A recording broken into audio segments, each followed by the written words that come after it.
Om Purnamadaha Purnamidam Purnat Purnamudachyate Purnasya Purnamadaya Purnamevavashishyate Om Shanti Shanti Shanti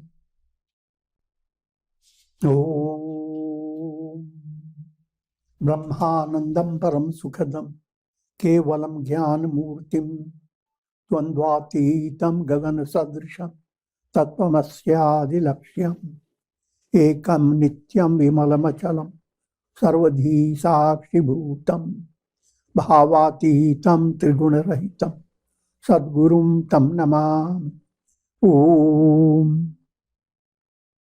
Adorations to Sadguru, who is Brahman, the giver of supreme bliss, embodiment of pure consciousness, one without a second, vast as the ether, infinite, eternal, beyond the three gunas and their modifications, the supreme preceptor. Yoga Vasishtha Nirvana Prakarana Purvarddha, section 45 is concluding. The topic is the self. Self. Who am I? That's the central theme of Vedantic study.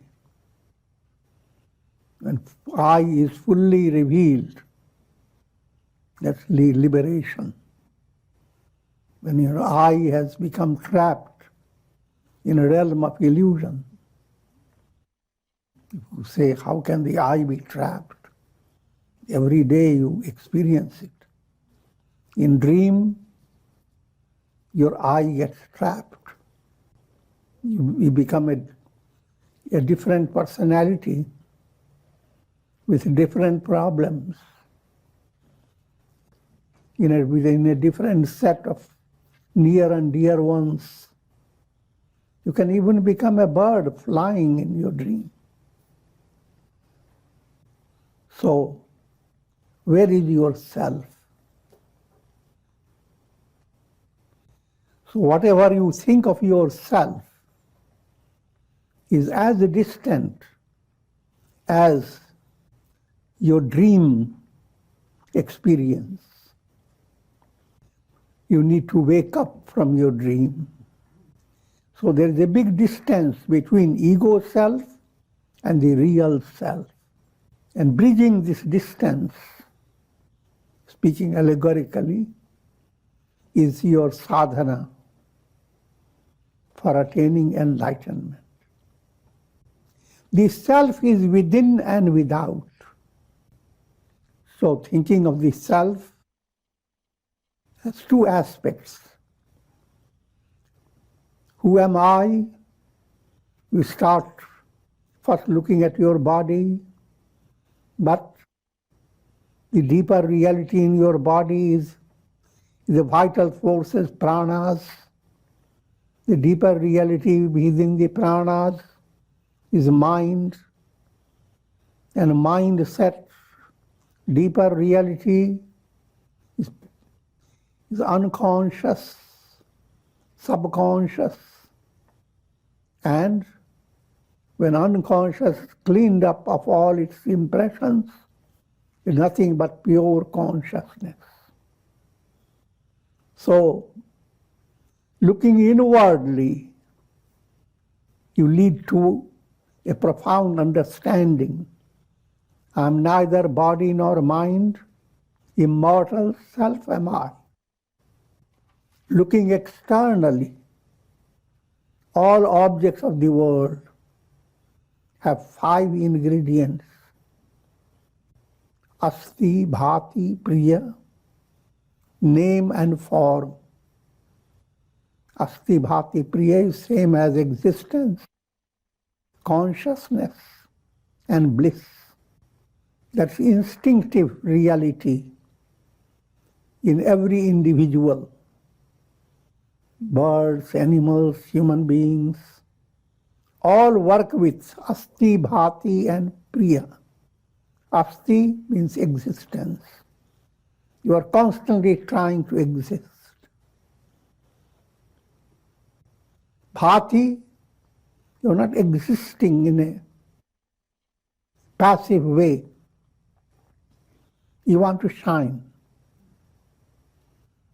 You want to have power, dominate over people around you in a loving way or in an egoistic way, whichever way.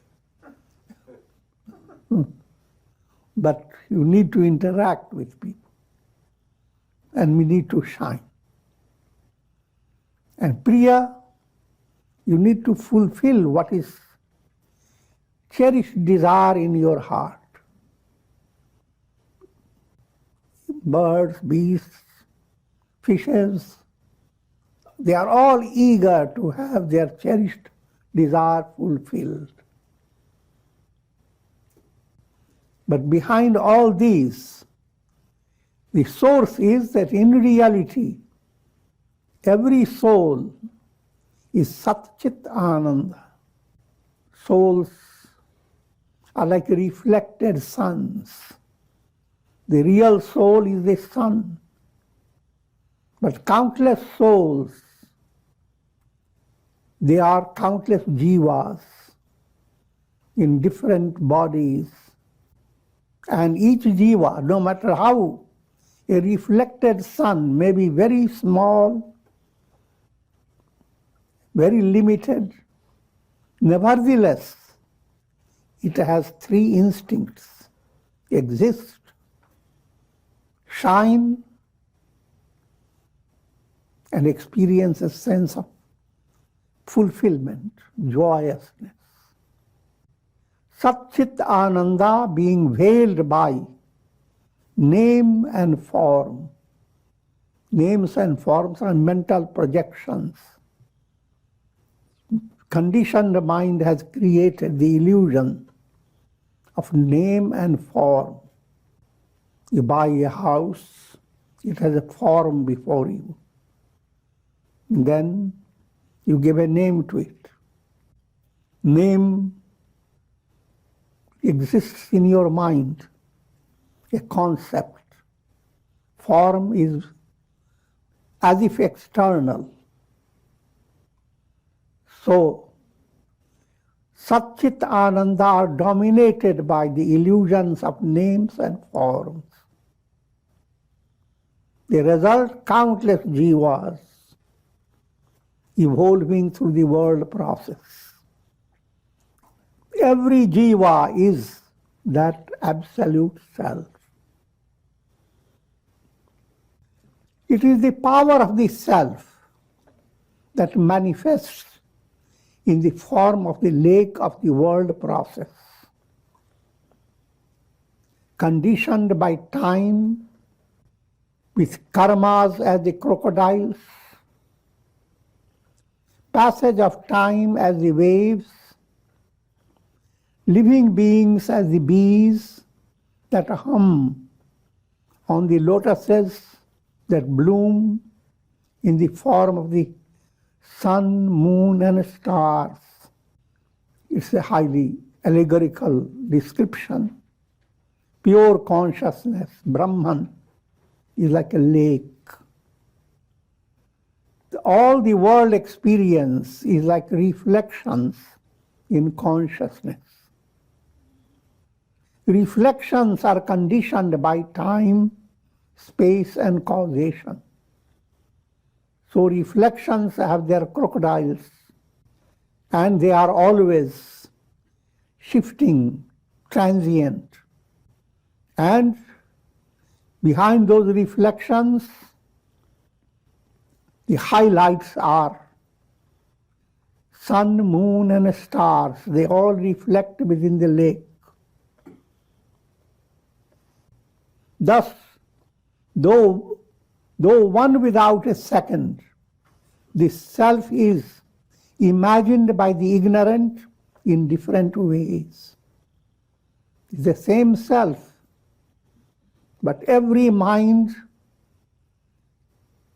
goes after the self. Every mind has developed its own identity. Every soul has its own special identity. And that's what you go after when you say, I am.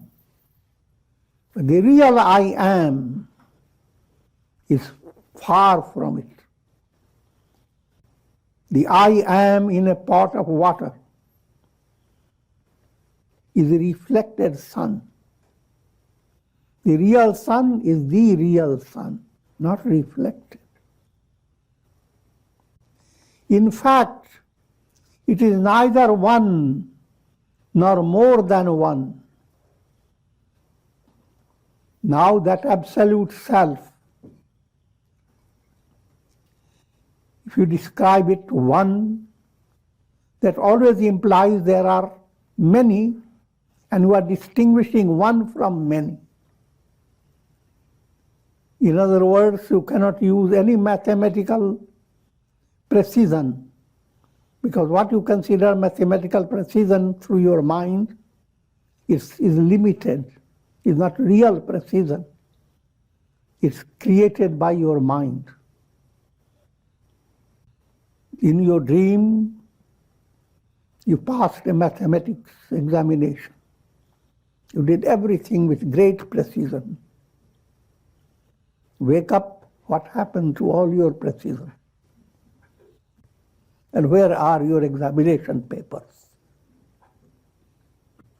In brief, that Brahman cannot be described in the terms of numbers. Transcendental. It is indescribable reality, devoid of internal and external differentiations. Section 46.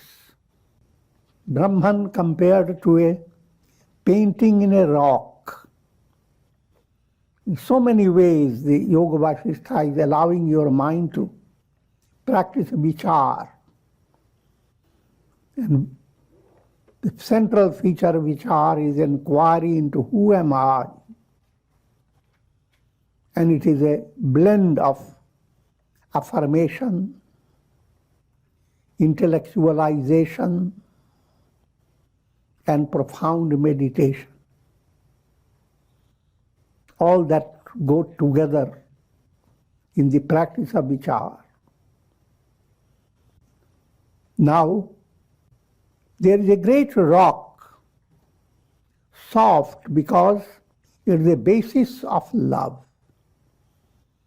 Pure consciousness is being presented to you allegorically as a great rock. How great, you can't imagine.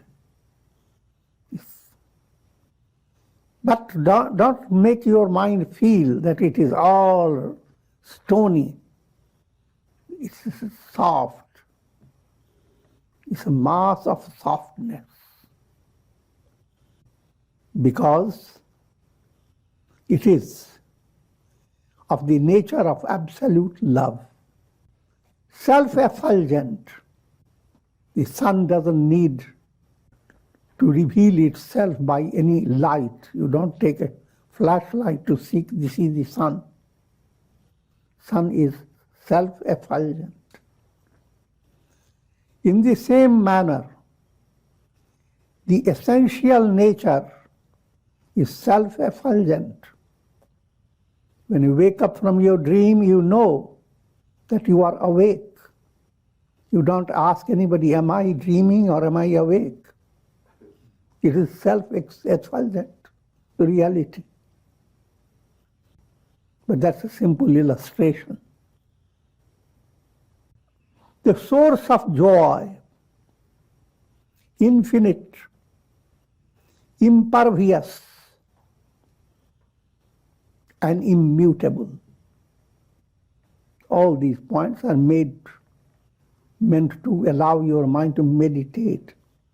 Meditate upon the sky. Myself is like the sky. I am the sky.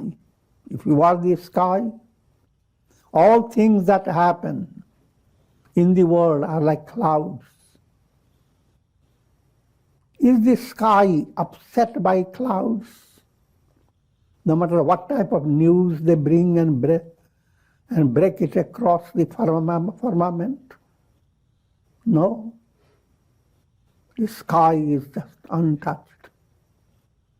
So, deep down, essentially, you are untouched, ever untouched. How many lives you have gone through, how many tortures and how many exciting conditions. But your I am is still with you. That I am awaits for you to be recognized. That I am has not been disturbed. No scratch has come upon it. That I am is my real I am. All this becomes a form of Vedantic meditation. Similarly, you meditate upon I am, ocean of bliss. I am immutable. Within that rock there abides the lake of the mind, wherein the lotuses in the form of diverse worlds bloom. Rock and the painting on the rock, that's the simile being given. Paintings can go on changing, but rock has nothing to do with your paintings. Put a painting of a great lion, rock remains calm. Put the painting of a great hawk or a donkey, rock remains the same. Put a painting of a colorful festival scene, or put a painting of a hellish picture. The rock is a rock, unaffected by paintings. Screen is unaffected by projections. Similarly, the I am is a rock of pure awareness called Chidghan, the rock of pure awareness. And that's what I am. I am. That's what you are. That's the reality behind everything in this world. These lotuses are of different types. Some are fully bloomed, some are half bloomed, some have their faces drooping downwards. These are all reflections or paintings. Some are clustered together and some are far apart from each other. Whatever may be your painting, these are the paintings that you can decorate a rock.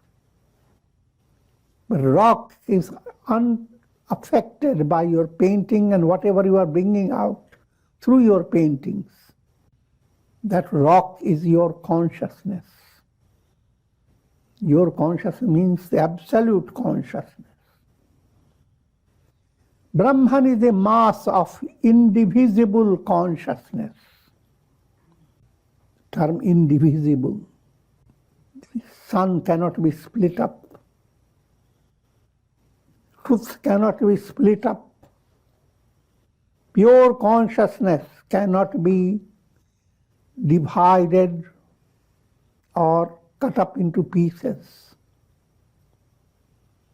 Just as a sculptor considers a rock as the basis of his diverse sculptures, in the same way Brahman is the basis for innumerable worlds.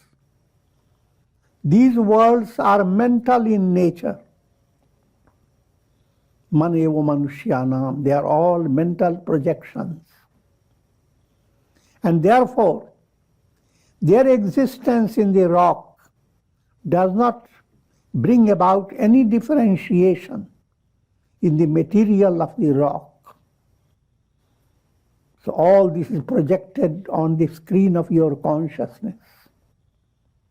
And your consciousness, like a rock on which all this is like painting, that rock-like consciousness is unaffected. It is due to the force of cosmic illusion that worlds are seen to exist in this indivisible and immutable rock of Brahman. In spite of the appearance of diverse creations, the self is indivisible, immutable, and infinite. When you look at the world, see countless jivas, and allow your mind to work in another dimension. Look at countless stars. Understand there are millions and trillions of earth planets that are not in your view. And they are all inhabited by countless souls. But the reality behind all those souls is the self, your own real I am. Just as reflections of trees or drifting clouds do not cause any internal differentiation in the homogeneity of a lake. When you look into reflection, so many things go on. A bird may be flying from one tree to the other. Stars twinkle in your lake. All that goes on. But the lake remains undifferentiated by all these reflections, with homogeneity. In the same way, the existence of multiplicity of the world process does not cause differentiation in Brahman. Just as different shapes and forms are discovered in a rock, in the same way, innumerable beings are discovered in the rock of Brahman. They are discovered as paintings created by mental projections. All these names and forms are nothing but the rock of Brahman, the rock of pure awareness, Chidghan. Just as the presence of her beloved husband exists in the mind of a chaste wife, or just as the pulp exists in the bilwa fruit, in the same way, this world process exists in Brahman. All these allegorical. Brahman lovingly holds the entire world process, because everything in this world process is Brahman. The numerous objects of the world exist in the form of mental projections. They do not exist as realities. They exist as mirages in a desert, or blueness in the sky, or visions in a dream, or imaginations of the mind. Any name and form can be discovered in the rock of Brahman. The mind can dream of anything according to its unconscious movements and make it seem real. You don't have to work hard on it. Day by day you have countless dreams. And every day so many things become so real, and they are not even surreal.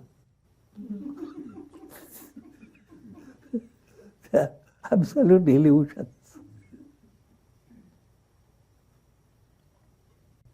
But when one directs one's attention,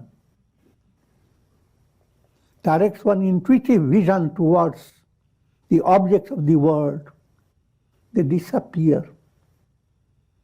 When you wake up, all your dreams disappear. Similarly, every object, when seen through a discerning vision, turns into Brahman or the Absolute. Section 47. Brahman as a mass of consciousness. The same theme is further elaborated. Try to understand. Consciousness is easy to understand. You cannot experience anything without consciousness. You are hearing these words and you are conscious of your hearing. And you are conscious of losing some part of that you wanted to hear. Gain and loss, you are conscious of all those. You are conscious of so many experiences. But what is the invariable entity in your variable states of consciousness? Pure consciousness. Absolute awareness. Absolute awareness is like a vast lake, infinite lake. All the relative awareness that emanate from your mind, intellect, ego, senses, all these relative awareness, they are simply reflections. Pure awareness remains untouched, unaffected. But what we are leading you to understand, try to develop a subtle sensitivity to separate yourself from all that you are aware of through your mind and senses. Separate yourself from being an individual in this world process,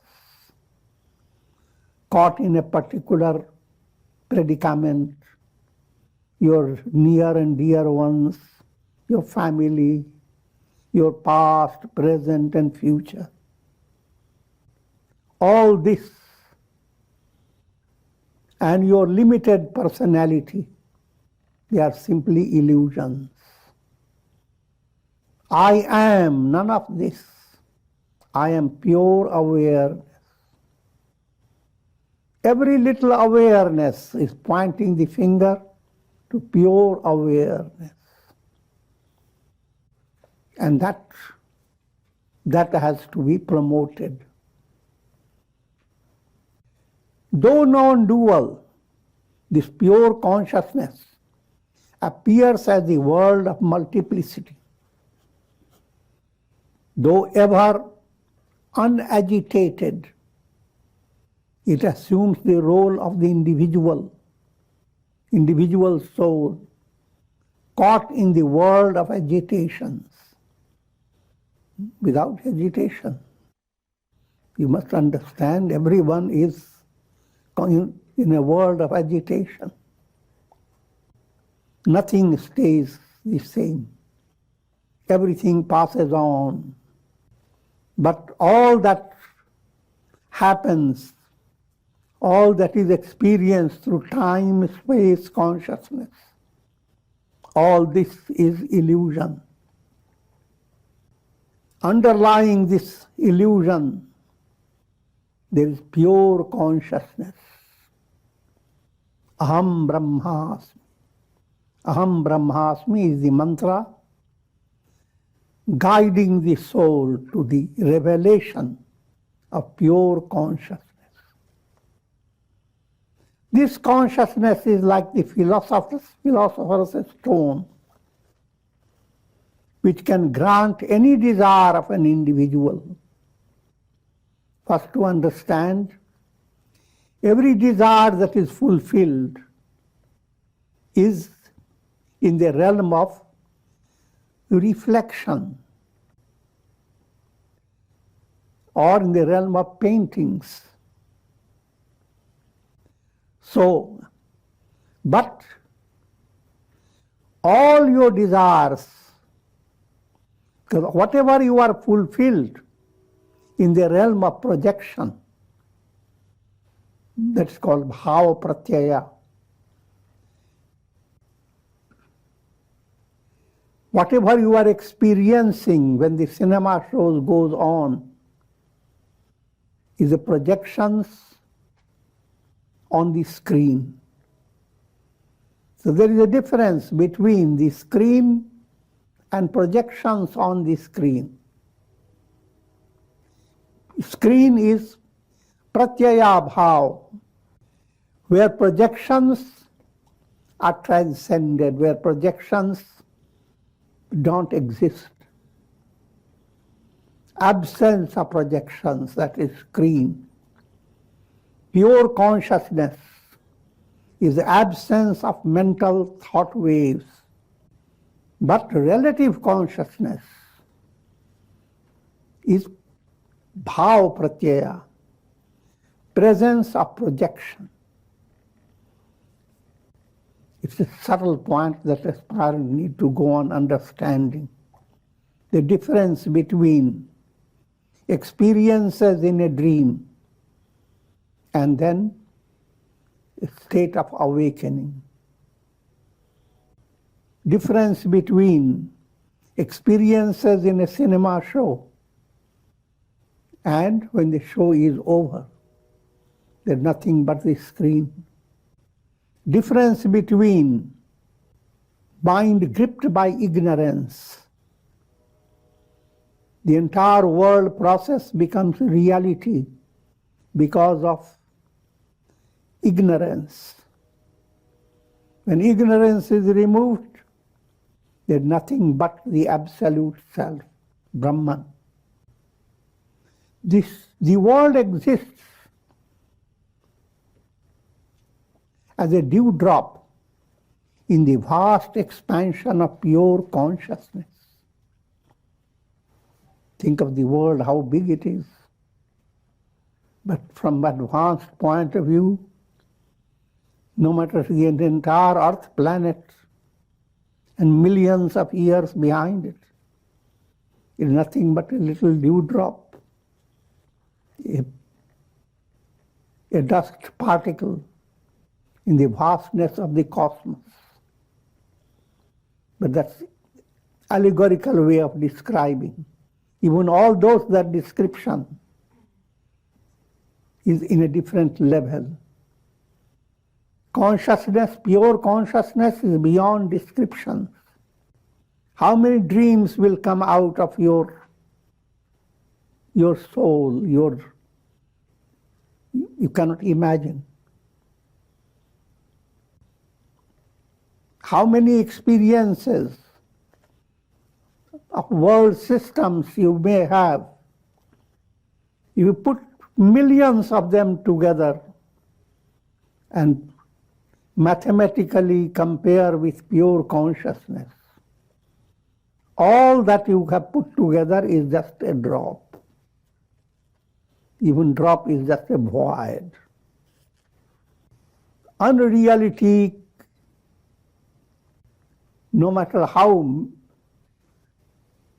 voluminous it may be, adds up to zero. Mirage, no matter how big it is, add up all the mirages of the world, and it's zero. The entire world process is zero. That's what Buddha emphasized. Shunyavad.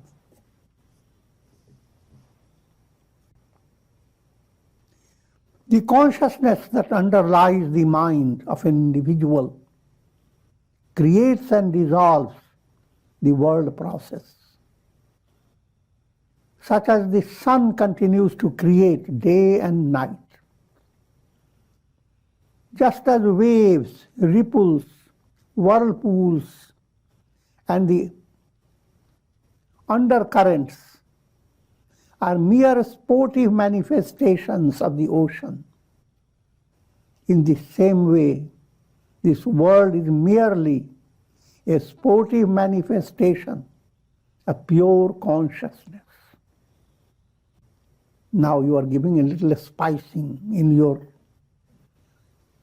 practice of reflection.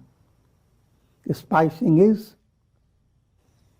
when you think of all this world and experience so many things, allow your mind to understand that this is Leela of Brahman, is Leela of God.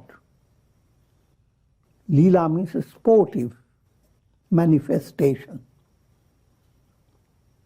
Same dream, when you develop a little awareness, it is a dream, it's still while dreaming. You go through the same dream now like a sport. People in a sport go through lots of things. They are knocked down, their necks get broken up, their bodies get scratched. But they emerge blaming nobody. It was their sport. Similarly, all your experiences are the sport of God. And as the soul joins with God, you begin to have the similar, in other words, that little insight has to enter. The world around you is a sport. So deported a nice way.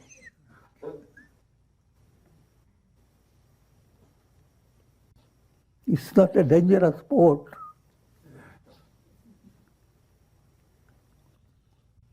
Like images reflected in a mirror, or a picturesque landscape reflected in a placid lake, the world is reflected in pure consciousness. No matter whatever situation it is, try to see, enjoy a sportive vision. How miraculous it is that a lake catches all that goes on in the sky. The bird, whole flock of birds fly, and the lake has caught it. This phenomenon of scenes reflected in a lake.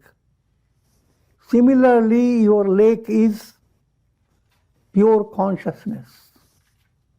In that, all what your mind builds up is reflected in pure consciousness. How wonderful. You don't have to go anywhere. Wherever you are, enjoy this scene. A flock of birds flying. And where are we looking at? Is the lake. And we're looking at, go a little step further. We're looking at the lake and the sky, both, and being amused. How things are real up there and how things look in the lake. This is subtle picture of anasakti, detached life. And it is developed progressively. You cannot suddenly develop a sense of sportive experience in your life.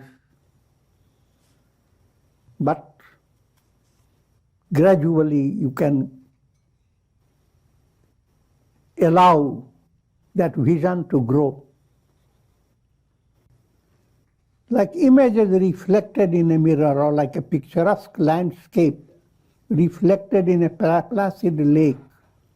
This world is reflected in pure consciousness, which is ever untouched by the objects of the duality and multiplicity of existence.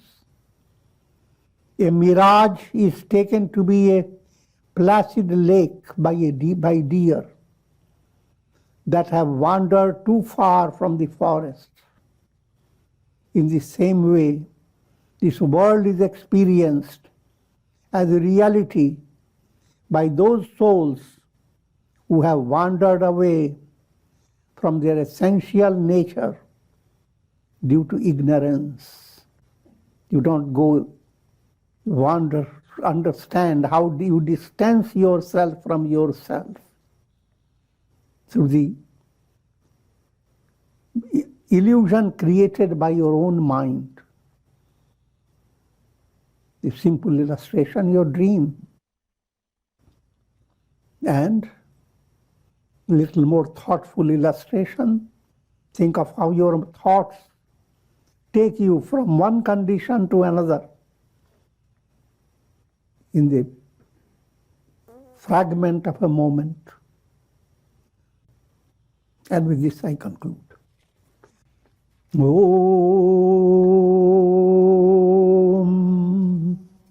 Ram Ram Ram Ram Ram. Om Namah Shivaya. Om Namah Shivaya. Om Namah Shivaya. Om. Prayers. May Karunamaya grace of God shower over all of you with the blessings of Shakti, Bhakti and Mukti. Om Trayambakam Yajamahe Sugandhim Pushti Vardhanam Urvarukum Bandhanan Mrityor Mukshiyamamritat. Om Sarve Bhavantu Sukhina Sarve Santu Niramaya Sarve Bhadrani Pashyantu Ma Kashchid Dukha Bhag Bhavet. Om Shanti Shanti Shanti. Hari Om.